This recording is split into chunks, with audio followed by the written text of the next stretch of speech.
กนะครับแบงค์โดคูเมนต์โอเคป่ะให้ท่านชมกดนะฮะคล้ายๆแอนนะคือสโต๊กไม่เอาสีขาวสีอะไรก็ได้ครับสีน้ำเงินก็ได้ครับบวกไปกดบ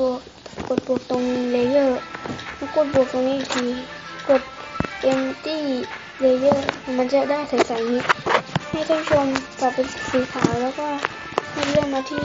ตรงนี้ที่วาดครับก็วาดแล้วเอฟเฟกต์ที่ต้องทำ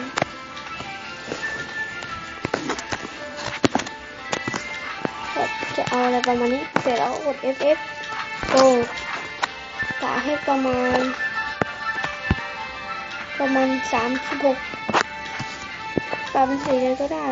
ไม่เอาสีเงินนะเดี๋ยวมองไม่เห็นสีเขียวมองเห็นไหม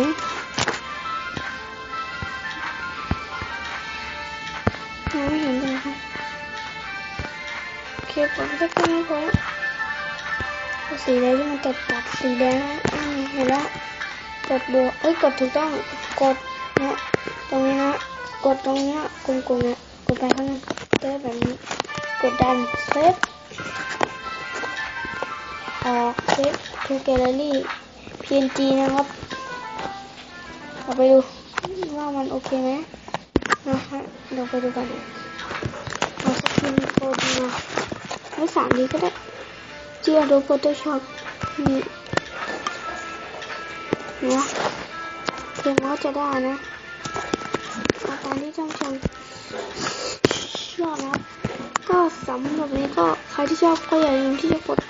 ไลค์และกด Subscribe กันด้วยนะเพื่อ